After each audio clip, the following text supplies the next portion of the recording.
In a world where money drives the majority of our decisions, from the basic necessities we need to survive to the luxuries we want to enjoy, understanding how to manage it effectively is very important. It's easy to assume that those who earn vast sums would naturally know how to handle their wealth. But the truth can sometimes be quite different.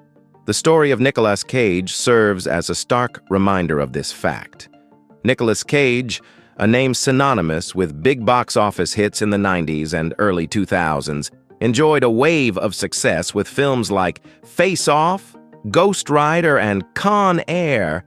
These films didn't just thrill audiences, they also helped Cage amass a fortune, at one point standing at a whopping $130 million. With such wealth, many would picture a life of endless comfort and financial stability. Yet Cage's story took a different turn. Despite his monumental earnings, his financial decisions, or lack thereof, became just as legendary as his cinematic roles. You see, he didn't escape the rat race, nor did he learn what school never told you. As a consequence, by 2009, headlines were filled with the news of Cage's $6 million, tax debt, and subsequent bankruptcy declaration. So, how did one of the highest-grossing actors of his time end up in such a mess? The answer lies in just one thing: due to financial literacy. In this video, we're going to help you escape the rat race and learn what school never told you. This is something much important and practical about how to use, save, invest, and manage that money, which ensures stability. So make sure to subscribe to the channel and hit the bell icon so you won't miss any future video we upload. Getting back to the video, let's first start from what money is exactly. Money. It's a term we hear every day, but do we really understand its true essence? Wrapped in paper and metal we call money. What really is it? Is it just paper? Or maybe a mysterious code in a digital bank account? More importantly, what does it represent, aside from our inability to resist that midnight Amazon shopping spree? Now, if you don't have these answers, then you really need to escape the rat race and learn what school never told you. All right, to understand the answer of these questions, let's picture this. Two friends, Bob and Alice. Bob thinks of money as just pieces of paper and coins, while Alice sees it as a symbol of value. One day, Bob buys a shiny, overpriced gadget he doesn't need, and Alice invests the same amount in a stock. Fast forward a year. Bob's gadget is gathering dust, while Alice's investment has doubled. So what does that mean? The moral? Money isn't just a medium of exchange, it's a representation of value. The market, like a big, sometimes unpredictable party, decides the price of things. It's like a potluck dinner, where everyone brings a dish, and the value, or price of each dish, is determined by how much everyone wants a taste. Remember, money is essentially shouting, "Why, I value this." In all that you will also see and have heard many saying that money is the root of all evil. But to understand that, imagine money as water. In the hands of a gardener, it nourishes life. But in the hands of a villain, it can drown. It's neutral. It's what you do with it that counts. As the wise Steve Jobs said, "Your time is limited, so don't waste it living someone else's life." Money's much the same. How you spend or save it can be a testament to who you are. But what if you're living paycheck to paycheck? Or swimming, and more specifically, drowning in credit card debt? Recognizing money as value doesn't magically change your bank balance, but it can change your mindset. It's like realizing you've been holding a map upside down all this time. Now, the path is clearer. And speaking of paths, here's a fictional scenario. Think of a person. Let's call him Joe. Joe's idea of investing was buying lottery tickets hoping to hit the jackpot. Then there's Jane, who treats investing like gardening. She plants her money, seeds, in different investments, gardens, waters them with patience, and watches them grow over time. A few years later, while Joe's still waiting for that elusive jackpot, Jane's investments are blooming beautifully. She didn't just rely on luck, she cultivated her wealth. Now, let's sprinkle in a bit of analogy. If money is like water, then managing it properly is akin to building a dam. You control where it flows, how much is stored, and ensure that even if there's a drought, financial crisis, you have reserves to tap into. But again, here's a cheeky quote to chew on. Too many people spend money they haven't earned, to buy things they don't want, to impress people they don't like. Will Rogers. Let's not be one of them. And for that, we have to escape the rat race and learn what school never told you. Without a clear understanding of money management, even vast sums of money can evaporate in a short span. It's not just about how much you earn, but how you allocate, invest, and protect those earnings. In Cage's case, his eccentric purchases were just the tip of the iceberg. Behind the scenes, poor investments, legal disputes, and an apparent absence of efficient tax planning all contributed to his financial downfall. Money in itself isn't a guarantee of lifelong prosperity. It's the knowledge of how to use, save, invest, and manage that money which ensures stability. In addition, money isn't just currency. It's a reflection of what we value and how we value it. Whether we're billionaires or just scraping by, understanding this fundamental truth can alter not just our financial trajectory, but also how we navigate life's numerous choices. Now we know what money is, but it's arise another question. What is the balancing act in this financial circus?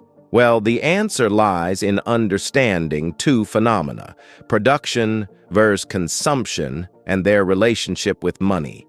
Now think of money as that capricious shipmate. There are days you'll see it gleaming on the deck, while on others, it's lost in the foggy horizon. This ebb and flow can be traced back to the tides of your income and the whirlpools of your expenses. Production and consumption stand as the two legs of your financial body. The sturdier they are, the better you walk in the world of finance.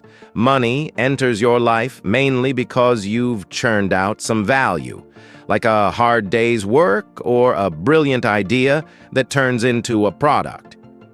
To understand it better, let's think of production and consumption as two islands in this vast ocean. Every island has its resources. Production Island thrives on the creation of value. For many of us, this is our daily grind, our 9 to 5, the place where we cast our nets and hope for a bountiful catch. On the flip side, there's Consumption Isle, where the allure of shiny trinkets tempts us, from Netflix marathons to shiny new cars and other things. Now, imagine two sailors, Sam and Alex. They both haul in similar treasures. But while Sam is always on the lookout for the next siren song to spend his gold on, Alex, wise from tales of old, invests his gold and only occasionally buys a trinket or two. As the sun sets on this tale, we find Sam's treasure chest echoing hollow, while Alex's glitters with wise choices. Your net worth, that's your captain's log, chronicling the journey of what you've harvested from the sea and what you've traded at ports. Think back to those charts and graphs at the start of our journey. Where do you find your ship anchored? Your net worth, in essence, is like a report card of this relationship between what you bring in and what you spend. In addition, mull over all the cash that has passed through your hands.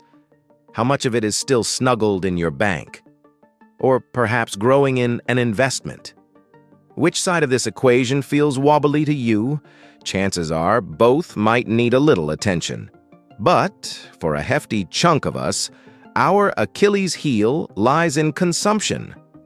A recent research paper told us that a whopping 78% of American workers just about make it from one paycheck to the next. But here's the real kicker.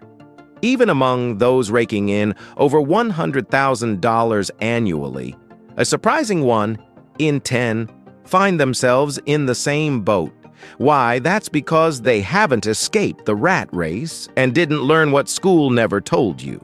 You see, money is like water in a bucket. Production is the process of filling that bucket, and consumption is those tiny holes that let the water out.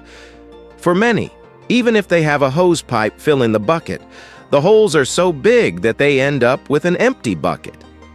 Earning six figures and still scraping by isn't about the inadequacy of the income. Instead, it screams of a consumption habit that's gone rogue. As history and some very high-profile bankruptcy files shows, high production or earning is meaningless if consumption isn't reined in. After all, what's the point of earning like a king if you spend like 1-2 without the treasury to back it up? It's like quoting Warren Buffett, "Do not save what is left after spending, instead spend what is left after saving." Now, most of you guys will agree to what we say, but again, you will have in mind. Well, that's pretty basic. But again, why did we end up more tinted on the consumption side? That's because there is another thing about money we don't understand, and it is the money trap. Let's talk about it. You've probably heard of the term rat race, right? It paints this picture of us endlessly chasing after something, running on a hamster wheel, getting nowhere. And while some people love to say that working a typical 9-to-5 job is the epitome of the rat race, but it's not. In fact, understanding of the money trap is the first step to escape the rat race and learn what school never told you. Now, not everyone dislikes their job, right? Some of us genuinely enjoy what we do from 9 to 5, and for others, it's just a means to an end. There's more to life than the hours clocked in at work. But let's dive a bit deeper into this, the real rat race. It's that unsettling feeling of living on the edge, where one missed paycheck could mean disaster. Ever felt like money just slips through your fingers the moment you get it? And if life throws a curveball at you, like a health issue or a job loss, suddenly everything's up in the air, and if you are someone who loves to party. But every time after a wild night out, you might be too scared to even glance at your bank statement. That little twinge of dread in the finance world. They call it the ostrich effect. It's like burying your head in the sand, pretending the problem doesn't exist. But guess what? Ignoring it won't make it go away. Now the good news. There's a way out. And no, we are not selling you any magic solution. First things first, get to know yourself as a spender. Sit down, grab a pen and paper, and jot down where your money's going every month. Break it down, housing, food, entertainment, the works. We won't lie. This part's tough. No one likes to see their spending habits bare, but it's essential. Next, set some boundaries for yourself, which we can also refer to budgeting. Decide how much you're going to each month on the essentials, and maybe a little extra for the fun stuff. Think of it as giving each dollar a job. Make sure there's some left over to tuck away for a rainy day or, that unexpected car repair or medical bill. Speaking of saving, here's a tip straight out of the Financial Wisdom Vault. Before you even think about investing or buying that flashy new gadget, set aside an emergency fund. We're talking about 3 to 6 months worth of expenses just sitting there, ready to help you out in a jam. It's like having a financial safety net, or a superhero cape if you want to get fancy about it. Escape the rat race and learn what school never told you. Sounds fancy, right? But it's quite simple. Live within or below your means. Save for the unexpected. And remember, it's not about how much you earn, but how wisely you spend and save. And if you still have any confusion, then let us weave you a true story of two individuals, Sarah and James from New York. Their stories shed light on the significance of understanding the money trap phenomenon. So Sarah was a hard-working woman with a steady job in a big city. Like many of her peers, she was tempted by the allure of modern life. The newest gadgets, trendy cafes, flash sales, you name it. And she was first in line. But she also knows about personal finance, the concept of the money trap, and the dangers of the rat race. After slipping for a while, realization struck Sarah like a ton of bricks. She started tracking her expenses meticulously and was shocked at the money she wasted on fleeting pleasures. Determined to escape the rat race and learn what school never told her, Sarah set a strict budget. She allocated funds for necessities, a little for leisure, and a significant chunk into savings and investments. Over time, Sarah's frugal habits and smart investments bore fruit. She bought a cozy home, traveled, and even started her own business. Sarah didn't just earn money, she made her money work for her.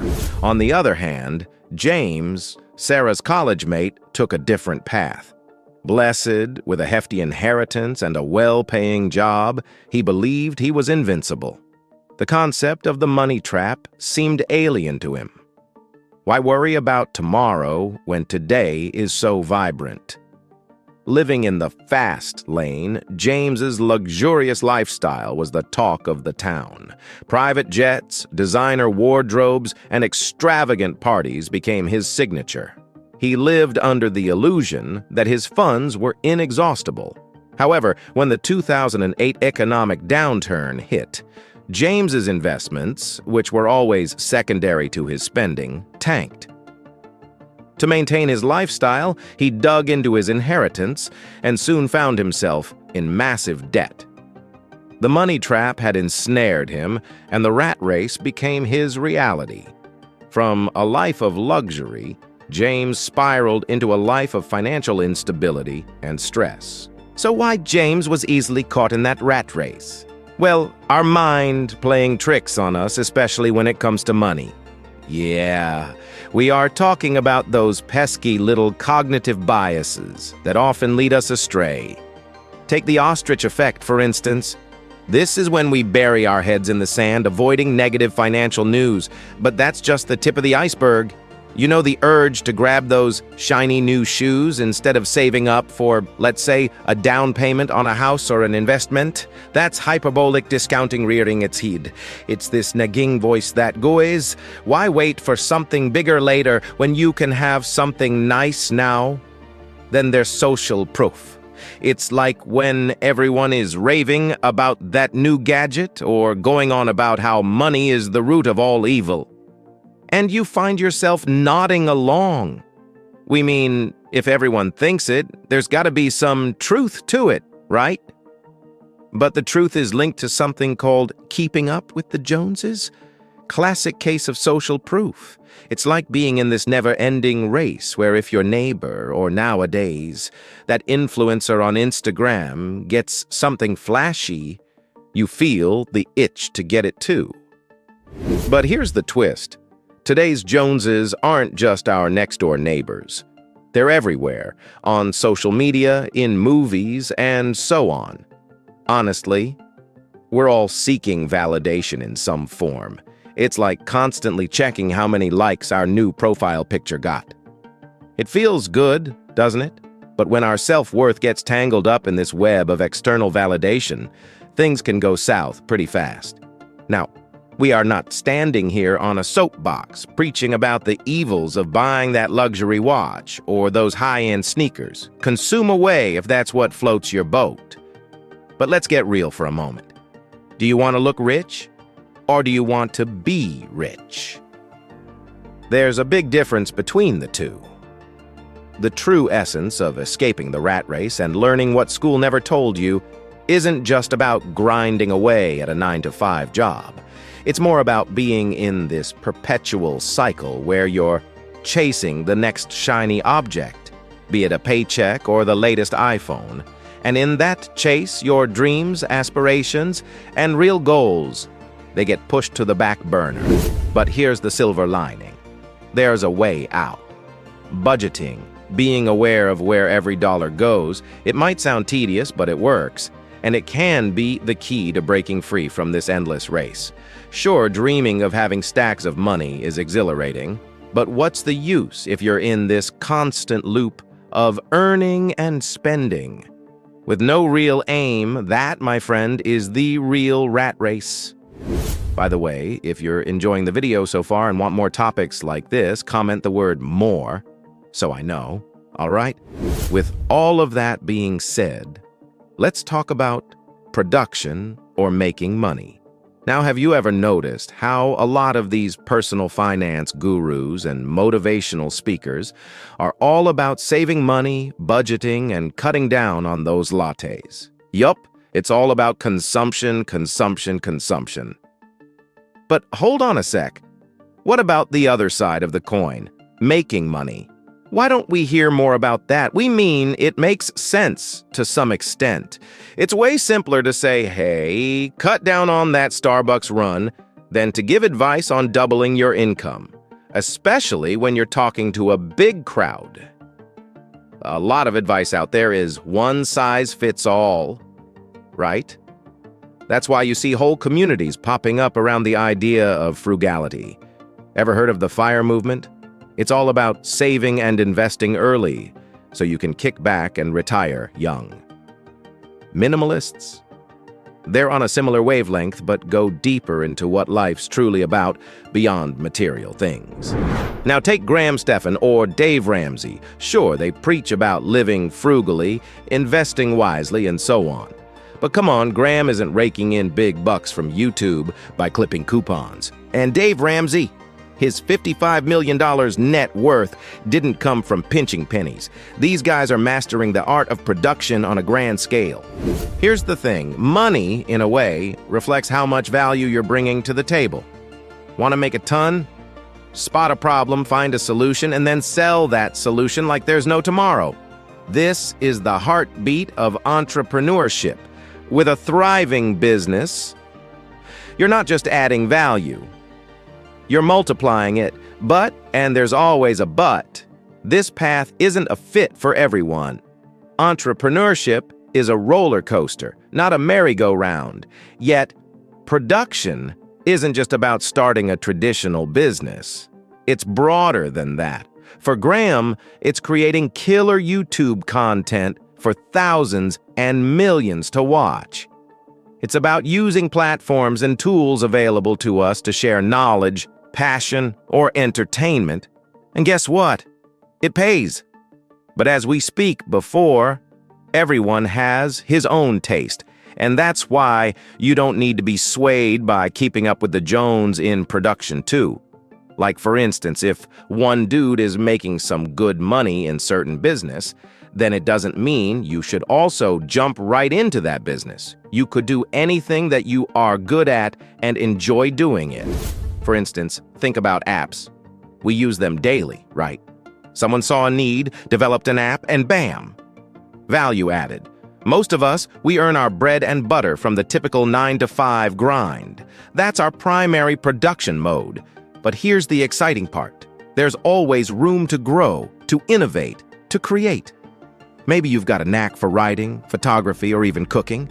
The internet's opened doors we didn't even know existed a few decades ago. So think about it. How can you bring value to the table? How can you produce on a scale that matches your dreams? And that's what the Rich Dad, Poor Dad author Robert Kiyosaki advised, to dream big and then make plans for it to achieve it. And you can achieve it by only producing more and more value, either with your money or with your services. So, at the end of the day, it's not just about keeping a tight grip on what you have. It's about expanding your horizon, thinking outside the box, and finding novel ways to make your mark and earn from it. So next time someone offers you a penny-saving tip, nod appreciatively. But remember, there's another side to the coin, and it's glittering with opportunity. In today's video, we explored some important concepts that can help you escape the rat race and achieve financial freedom, such as what money really is and why it's not just paper or numbers on a screen, why producing value is more important than consuming stuff, and how to avoid the money trap of working hard for nothing. How to escape the rat race and achieve financial freedom by following some simple principles and strategies. I hope you enjoyed each topic and found it useful. And if you want to learn more, you can get any audiobook of your choice for free using the link below the video. That's right, free. No strings attached, No hidden fees, no catch. Just a great opportunity to expand your knowledge and skills. This video was about escaping the rat race and learning what school never told you. I think this is a very important topic because many people are stuck in a cycle of earning and spending without realizing their true potential and purpose. Money is a tool, not a goal. It can help us achieve our dreams, but it can also trap us in a nightmare. We need to be smart about how we use money and how we create value for ourselves and others. By doing so, we can enjoy a more fulfilling and abundant life. This video is for educational purposes only and does not constitute investment advice. It is important to conduct thorough research and consult with financial professionals before making any investment decisions. I recommend you watch the next video in our series. Don't hesitate to share this video, subscribe to our channel, and share your thoughts in the comments section. Thanks for watching, and I'll see you in my next video.